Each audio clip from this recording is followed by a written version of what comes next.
Welcome to all of you ITS classes. ITS classes में हम आपको सिक्स से लेकर 12th तक की सभी कोचिंग्स को जो है वो सभी क्लासेस को फ्री में दे रहे हैं। आईटीएस क्लासेस में अगर आप आर्ट के स्टूडेंट है, साइंस के स्टूडेंट है या कॉमर्स के स्टूडेंट है तो आप सभी आईटीएस क्लासेस को ज्वाइन कर सकते हैं। स्पेशली आईटीएस क्लासेस में 11th की केमिस्ट्री चली हुई है जिसमें आपको विद पीडीएफ नोट्स भी मिलेंगे। तो जो भी बच्चे 11th में है या फिर 11th में साइंस स्ट्रीम्स ले रखी है तो एक बार हमारी केमिस्ट्री क्लासेस को जरूर चेक कीजिए। आज हमारा सब्जेक्ट चला हुआ है कौन सा? हिस्ट्री। और हिस्ट्री में हम कर रहे हैं महेश कुमार बर्णवाल की। तो हम महेश कुमार बर्णवाल की बुक कंप्लीट कर रहे थे और उसका चैप्टर नंबर 4 कर रहे हैं। 4 तो हो गया था, चैप्टर नंबर क्या कर रहे हैं? 5 कर रहे हैं।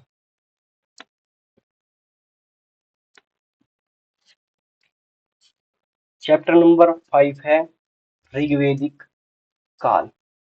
ऋग्वेदिक काल जो है वो हमारा मूल निवास स्थान और इसकी पहचान से पढ़ेंगे। आर्यों का मूल निवास आल्प्स पर्वत के पूर्व क्षेत्र के आसपास बताया जाता है जो वर्तमान में यूरेशिया कहलाता है। मैक्स मूलर के अनुसार आर्यों का निवास स्थान मध्य एशिया माना जाता है जो सर्वाधिक मान्यता पाने वाली अवधारणा है। भारत में आर्यों की जानकारी ऋग्वेद में मिलती है। इस वेद में आर्य शब्द का उल्लेख 36 बार किया गया है। आर्यों का मुख्य व्यवसाय सुचारण एवं कृषि का स्थान गौण था। आर्यस्तान आर्य समाज पुरुष प्रधान था। फालतू पालतू घोड़े पहली बार ईसा मसीह पूर्व 6ठी शताब्दी में काला सागर और यूराल पर्वत के क्षेत्र में प्रयोग में लाए गए थे। 3000 ईस्वी पूर्व यूराल के क्षेत्र में घोड़े की लगभग 60,000 अस्थियां मिली हैं। भारत में आर्यों का आगमन माना जाता है मध्य एशिया से। मध्य एशिया से जो है वो ये आए थे, आर्यन आए थे और ये यहाँ पर भारत में इन्होंने प्रवेश किया। तो आर्यों का आगमन कहाँ से माना गया? मध्य एशिया। कागज का सर्वप्रथम प्रयोग चीन में किया गया। ऋग्वेदिक काल में अध्ययन के लिए साहित्यिक एवं पुरातात्विक साक्ष्यों का सहारा लिया गया। साहित्यिक साक्ष्य। ऋग्वेद ऋग्वेद एक साहित्य है जिसमें कि 10 मंडल हैं व 1028 सूत्र है। ऋग्वेद में 3 पाठ है। पहला है साकल जिसमें 1017 मंत्र है। दूसरा है बालखिल्य बालखिल्य 11 मंत्र है और वाशकल्य में 56 मंत्र हैं। पुरातात्विक जो साक्ष्य मिले हैं वो कहाँ कहाँ से मिले हैं? सबसे पहला है बोगाजोइक अभिलेख, मितनी अभिलेख। 1400 ईस्वी पूर्व के एक लेख में हिंदी राजा सुब्रमण्यम और मिंतनी राजा मतियु आजा के मध्य हुई संधि के साक्षी के रूप में वैदिक राजाओं, देवताओं, इंद्र, वरुण, मित्र, नात्स्य का उल्लेख किया गया। इसके अतिरिक्त इसका उल्लेख ऋग्वेद में भी किया गया है। काससाइट अभिलेख 1600 ईस्वी के इस अभिलेख में यह सूचना मिली है कि ईरानी आर्यों की एक शाखा भारत आई थी। आर्यों के मूल निवास स्थान के बारे में विद्वानों के विभिन्न विभिन्न मत रहे।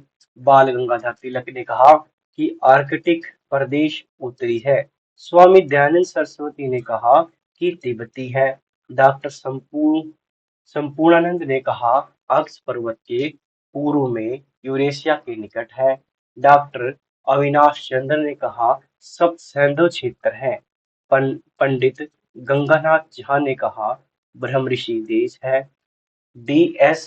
त्रिवेदी ने कहा कि देविका है। मेकिथ एवं गोल्डनबर्ग ने कहा पामीर का पठार। विलियम्स जैन ने कहा यूरोप। पी. गाइडिस ने कहा हंगरी यूरोप डैन्यूब नदी घाटी। मैक मैक्स मूलर ने कहा कि मध्य एशिया से आए। बेंग बेंडेनिस्ट ने कहा दक्षिणी रूस से आए। नेहरिंग एवं गार्डन्स ने कहा दक्षिणी रूस से आए। पेडका एवं हर्ट्स ने कहा जर्मनी के भाग से आए।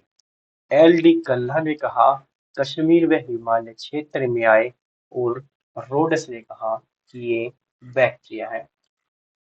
ऋग्वेद की रचना की तिथि। ऋग्वेद की रचना की तिथि विद्वानों ने अलग अलग दी। जैसे जैकोबी ने कहा कि ऋग्वेद की रचना लगभग 3000 ईस्वी पूर्व हुई है।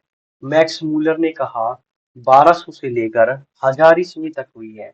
तिलक ने कहा कि 6000 ईस्वी में हुई है। मान्यता तिथि है कि 1500 से लेकर 1000 ईस्वी के मध्य रहा है। विंटर निट्स ने कहा कि 2500 से लेकर 2000 ईस्वी पूर्व तक रहा है। ऋग्वेद भारत आगमन के क्रम में आर्य मध्य एशिया और ईरान से पहुंचे। ठीक है।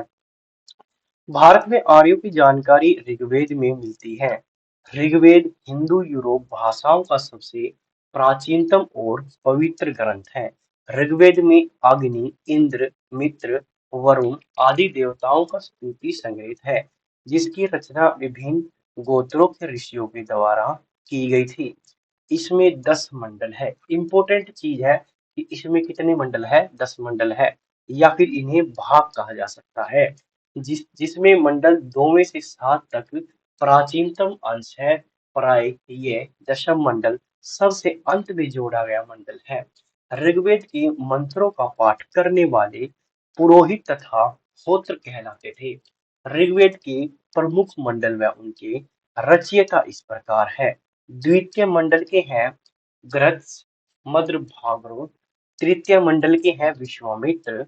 गायत्री मंत्र का इसी में उल्लेख है। चौथे मंडल के हैं वामदेव। पांचवें मंडल के हैं अत्रि। छठे मंडल के हैं भारद्वाज। सातवें मंडल के हैं वशिष्ठ। आठवें मंडल के हैं कर्णव ऋषि व अगी अगिरस। नौवें मंडल के हैं पौमान एवं अंगिरा सोम तथा वर्ण। 10वें मंडल के हैं श्रुतसी एवं महाश्रुतसी। फिर हम बात करते हैं कि ऋग्वेद में उल्लेखित शब्द, जो कुछ शब्द दिए गए और उनका उल्लेख किया गया। कि पिता शब्द का 335 बार उल्लेख किया गया। सबसे ज्यादा इस शब्द का उल्लेख किया गया पिता शब्द का। जन का 275 बार, इंद्र का 250 बार, माता का 235 34 बार, अशोक का 215 बार, अग्नि का 200 बार, गाय का 176 बार, विष का 170 बार, सोमदेव का 144 बार, विधस का 122, विष्णु का 100 बार, गण का 46 बार, ब्रज गौशाला का 45 बार, कृषि का 33 बार, वरुण का 30 बार, वर्ण का 23 बार, पृथ्वी का 1 बार, राजा का 1 बार, गंगा 1, शूद्र 1, वैश्य 1, रुद्र 3, यमुना 3, सभा 8, समिति 9, ऋषि 9, राष्ट्र 10, बृहस्पति 11, ग्राम 13, ब्राह्मण 15, सेना का 20। पूछा जाए सबसे ज्यादा जो है वो पिता का प्रयोग किया गया है। आगे बढ़ते हैं कि वेद जो है हमारे, पता है वेद कितने हैं? 4 वेद हैं। 4 वेद कौन कौन से हैं? ऋग्वेद, यजुर्वेद, सामवेद, अथर्ववेद। इनका ऋग्वेद में कौशितकी एवं 1028 मंडल, कौशितकी एवं ऐत्रेय कौशितकी होत्र कहा जाता था। आयुर्वेद प्रजापति, यजुर्वेद तैत्तिरीय शतक, तैत्तिरीय कंठक एवं शैशवत, तैत्तिरीय ब्राह्मण, आधुनिक ये याद ही नहीं होंगे, आधुनिक विश्वामित्र। सामवेद, सामवेद में 1875 मंत्र थे। ठीक है। उद्गातक है गर्भ एवं वेद नारद। अर्थवेद, गोपथ 6000 मंत्र, मांडुक्य प्रश्न, ब्रह्मा एवं शिल्पेंद्र विश्वकर्मा। ईरान में मिले, कुछ ऊपर भी तो रह गया थोड़ा, इनको और पढ़ लेते हैं। चौथे मंडल के तीन मंत्रों की रचना चौथे मंडल के तीन मंत्रों की रचना तीन राजाओं ने की थी, जिनका नाम है ज्ञातशत्रु, अजमीगढ़ एवं उर्मिट। नौवें मंडल में सोम को समर्पित है तथा इसे सोम मंडल भी कहा गया। 10वां मंडल सबसे अंत में जोड़ा गया, अतः इसी के भाग में पुरुष सूतक में चतुर्थ वर्ण व्यवस्था की स्थापना की सूचना मिलती है। इस मंडल में देवी सूतक का उल्लेख है, जिसमें वाक ऋषि की उपासना की गई है। ऋग्वेद के बाह्य ग्रंथ ऋग्वेद एवं कौशितिकीम है। आयुर्वेद को ऋग्वेद का उपवेद कहा जाता है। ऋग्वेद की सर्वाधिक पवित्र नदी सरस्वती है। इसके नदीतमा नदियों में श्रेष्ठ भी कहा जाता है। ऋग्वेद में यमुना का उल्लेख 3 बार किया गया है और सबसे पवित्र नदी कौन सी थी? सरस्वती। जाह्नवी का उल्लेख एक बार तथा 10वें मंडल में मिलता है। अस्तोमा सदगम्य वाक्य ऋग्वेद से लिया गया है। इराक में मिले लगभग 1600 ईस्वी पूर्व कस्टाइस अभिलेखों में तथा सीरिया से मिले मितनी अभिलेखों में आर्यों का नाम मिलता है। भारत में आर्य भाषाई का आगमन 1500 ईस्वी पूर्व से समय से हुआ है। ऋग्वेद और ऋग्वेद में इन प्राचीन नदियां एवं आधुनिक नदियों के नाम क्या है?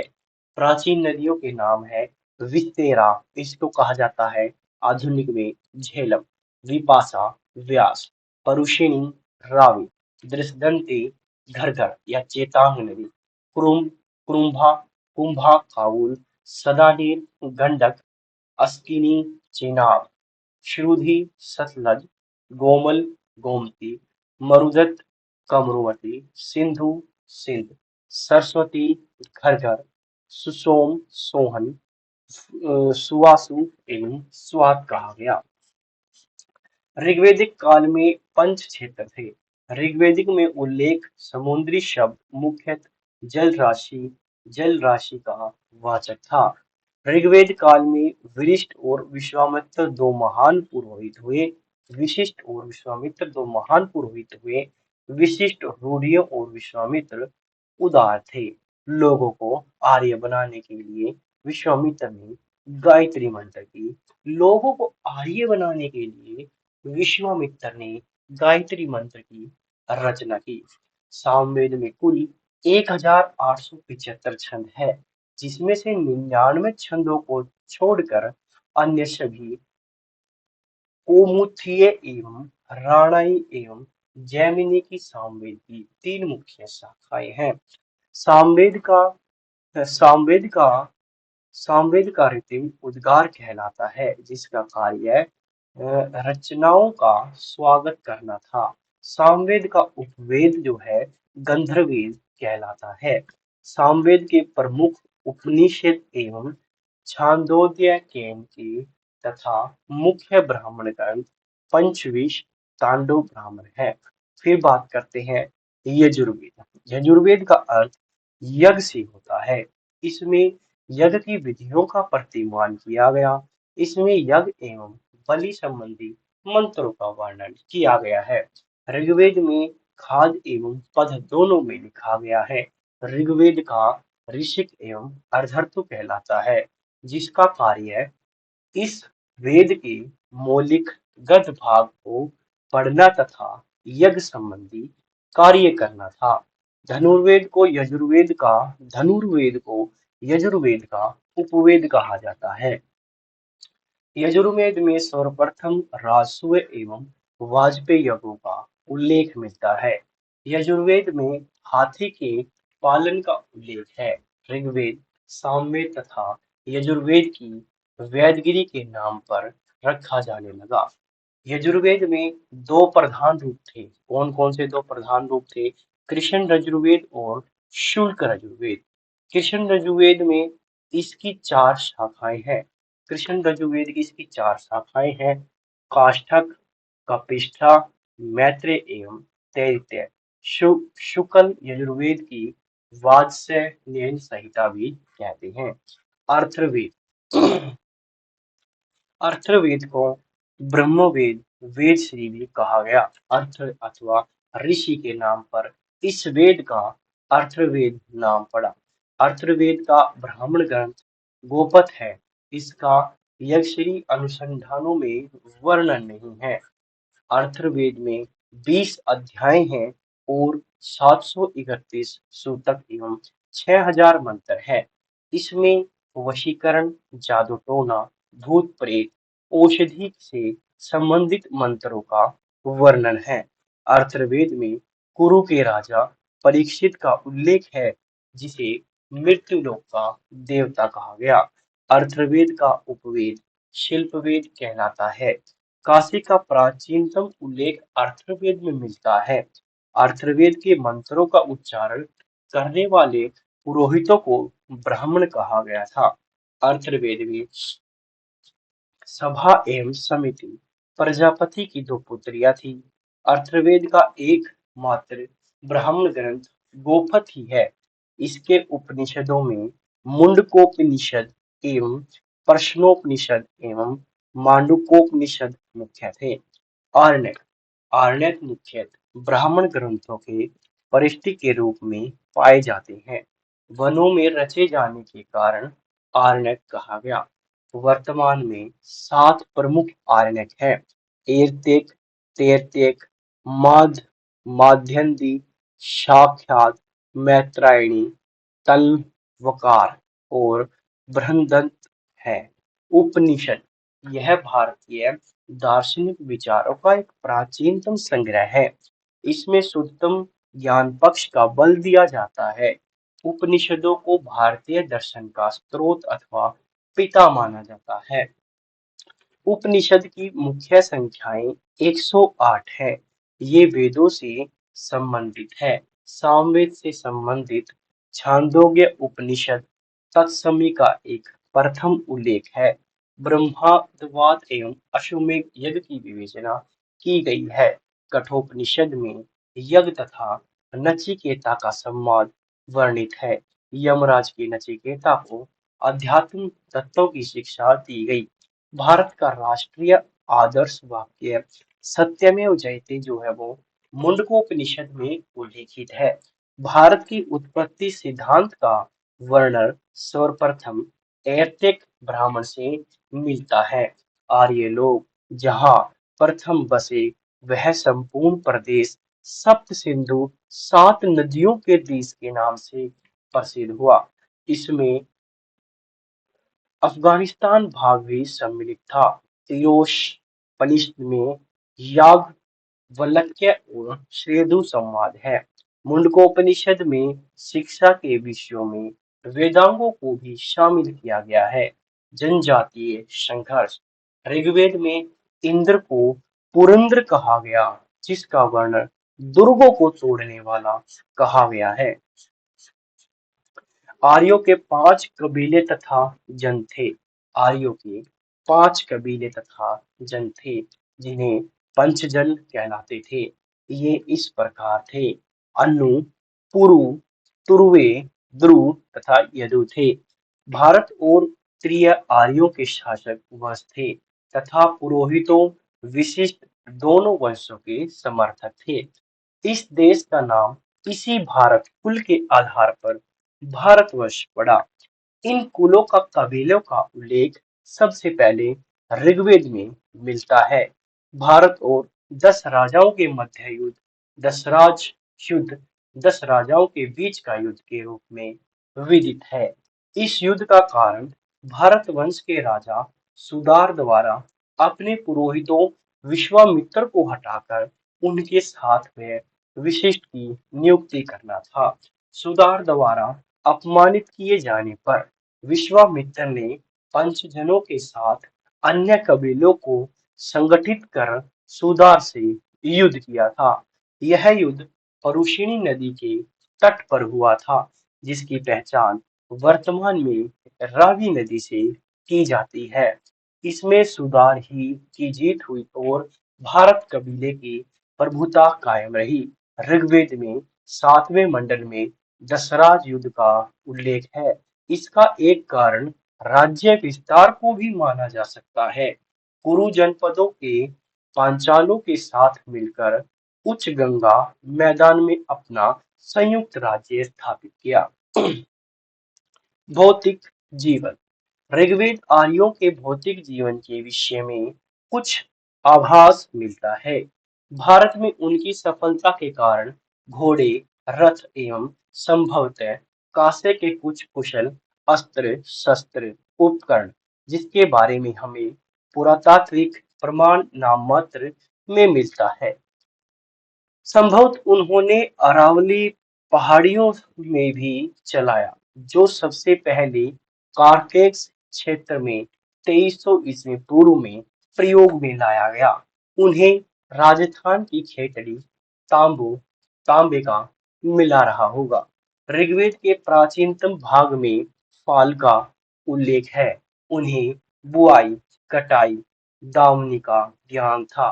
आर्यों का विभिन्न ऋतुओं के बारे में भी जानकारी थी। ऋग्वैदिक आर्यों के आदिकाल शुद्ध गाय को लेकर हुई। ऋग्वेद में युद्ध का प्राय गोविष्ट गाय का अन्वेष तथा गाय सर्वोत्तम धन मानी जाती थी। ऋग्वैदिक लोग गाय चरने, खेती करने और बसने के लिए भूमि पर अधिकार करते थे, परंतु भूमि निजी संपत्ति नहीं थी। ऋग्वेद में बढ़ई, रथकार, बुनई, चर्मकार, कुम्हार आदि शिल्पकारों के उल्लेख मिलते हैं। तांबे के कांस्य में अयस्क शब्द का प्रयोग होता था। स्पष्ट है कि उन्हें धातु क्रम की भी जानकारी रही होगी। नेक्स्ट है आर्य लोग। आर्य लोग शहरों में नहीं थे। संभवतः वे किसी तरह का गढ़ बनाकर, मिट्टी के घर बनाकर गांव में रहती थी। जनजातीय राज व्यवस्था ऋग्वैदिक कालों में आर्यों का प्रशासनिक तंत्र कबीले के प्रधान के हाथों में था। वह राजन अथवा राजा कहलाता था। ऋग्वैदिक काल में राजा का पद अनुवांशिकी हो चुका था। राजा एक बार सरदार का मुखिया था। उसके पास असीमित अधिकार नहीं थे, क्योंकि उसे कबीले की सलाह लेनी पड़ती थी। कबीले की आम सभा, जो समिति कहलाती थी, अपने राजा का चुनाव करती थी। वह कबीले में मवेशियों की रक्षा करता था, युद्ध का नेतृत्व करता था, कबीले की ओर देवताओं की प्रार्थना करता था। सभा, समिति, विदर्भ, गण जैसे संगठन विचार विमर्श करते थे तथा सैनिकों को धार्मिक कार्य देते थे। ऋग्वैदिक काल में स्त्रियां सभा और विदर्भ में भाग लेती थी। सभा वर्तमान में लोकसभा के समान है। ऋग्वेद में सभा शब्द का प्रयोग 8 बार किया गया है। भारत के पुरुष सदस्यों के लिए असभ्य शब्द स्त्री सदस्यों के लिए सभावती शब्द आया है। सभा और समिति समिति में क्या था? वर्तमान की राज्यसभा के समान है। ऋग्वेद में समिति का प्रयोग 9 बार हुआ है, परंतु उत्तर वैदिक काल में इसका महत्व बढ़ता हुआ प्रतीत होता है।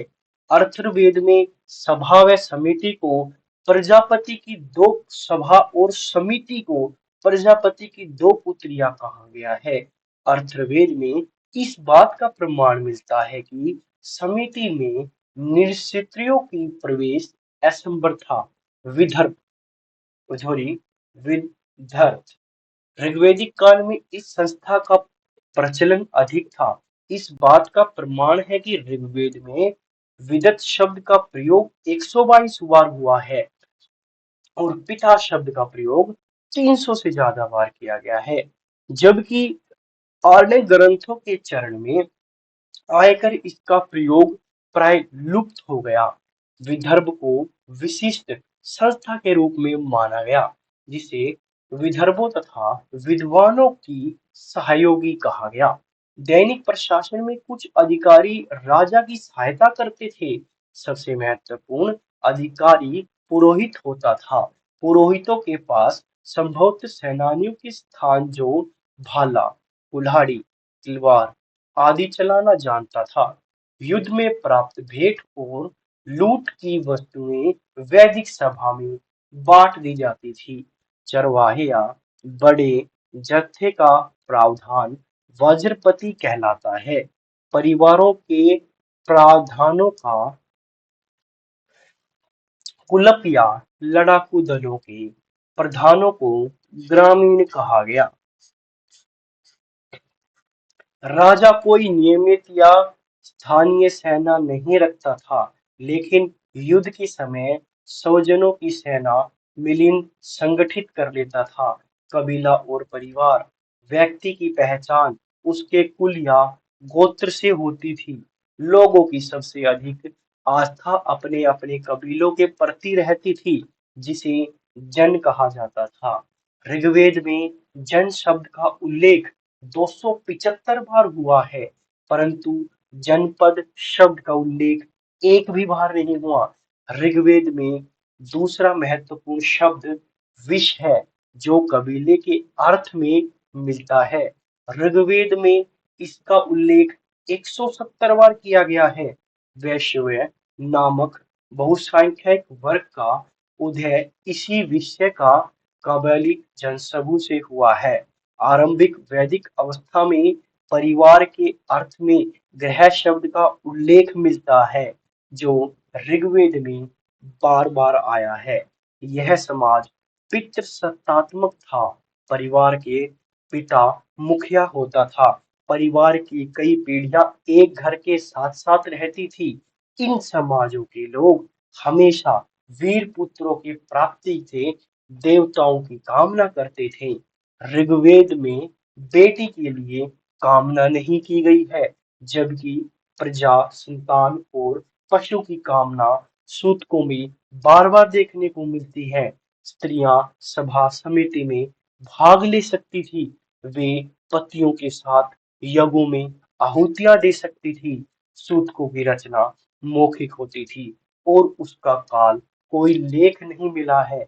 ऋग्वेद में नियोग प्रथा, विधवा प्रथा में प्रचलन का आभास मिलता है। बाल विवाह का कोई भी उदाहरण नहीं मिलता है। सामाजिक व्यवस्था कैसी थी? वर्ण शब्द का प्रयोग रंग के आधार पर होता था। ऐसा प्रतीत है कि आर्य भाषाई और वर्ण के थे और मूलवासी लोग काले रंग के थे। ऋग्वेद में आर्य वर्ण और दास वर्ण का उल्लेख किया गया है। धीरे धीरे कबालीय समाज तीन वर्गों में विभाजित हो गया। योद्धा, पुरोहित और सामान्य लोग। चौथा वर्ग जो शुद्र था। इसका साक्षर ऋग्वेद काल के अंत में मिलता है। इसका सर्वप्रथम उल्लेख ऋग्वेद के दशम मंडल में है, जो सबसे अंत में जोड़ा गया है।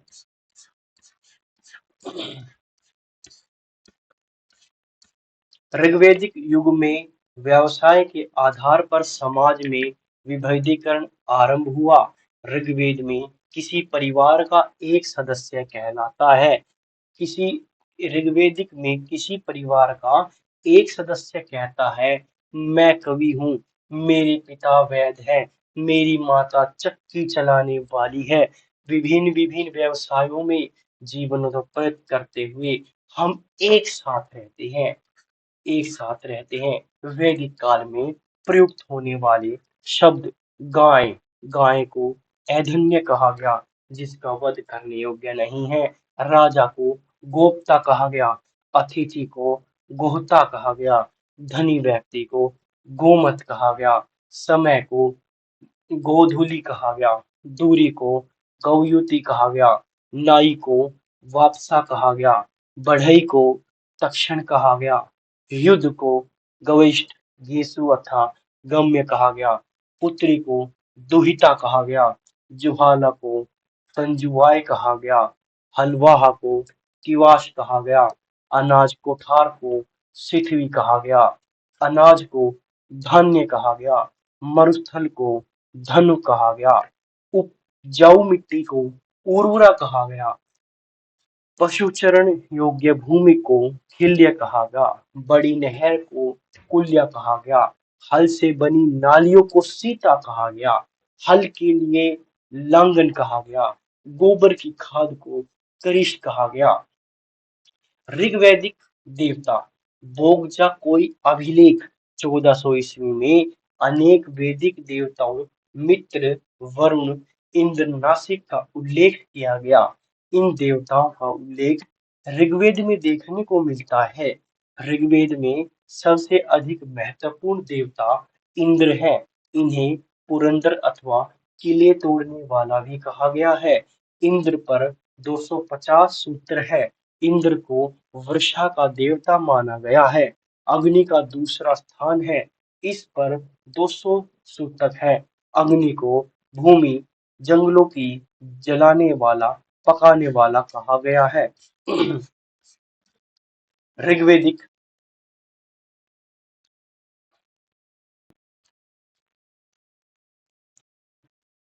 ऋग्वेदिक देवियां सावित्री सूर्य को प्रेरणा प्रदान करने वाली देवी। पृथ्वी जगत की माता। उषा अरुणे प्राप्त काल की देवी। अदिति देवों की माता, देवों की जननी। सिंधु नदी देवती। पुरापाशी उर्वरकता की देवी। रात्रि रात की देवी। अर्णिक वृत्ति देवी। निशान वनस्पति की देवी।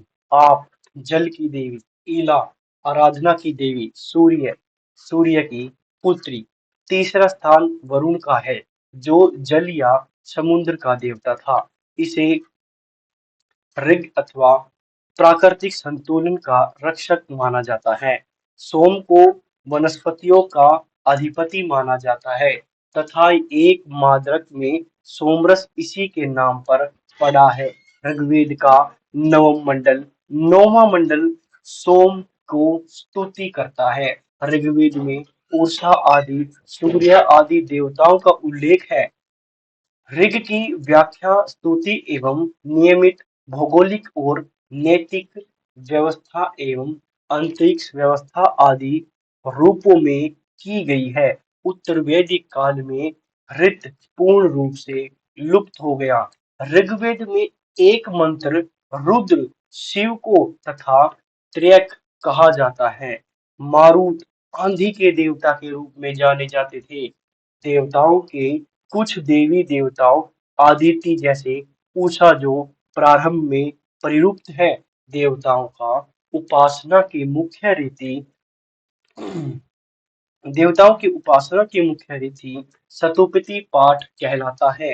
यज्ञ में बलि चढ़ाना अपितु इसे कार्य या शत्रुति पाठ से अधिक बल दिया जाता है। सामान्यतः प्रत्येक कबीले या गोत्र का अपना अलग देवता होता होगा। बलि या आहुति में शक जो आदि वस्तुएं दी जाती थी।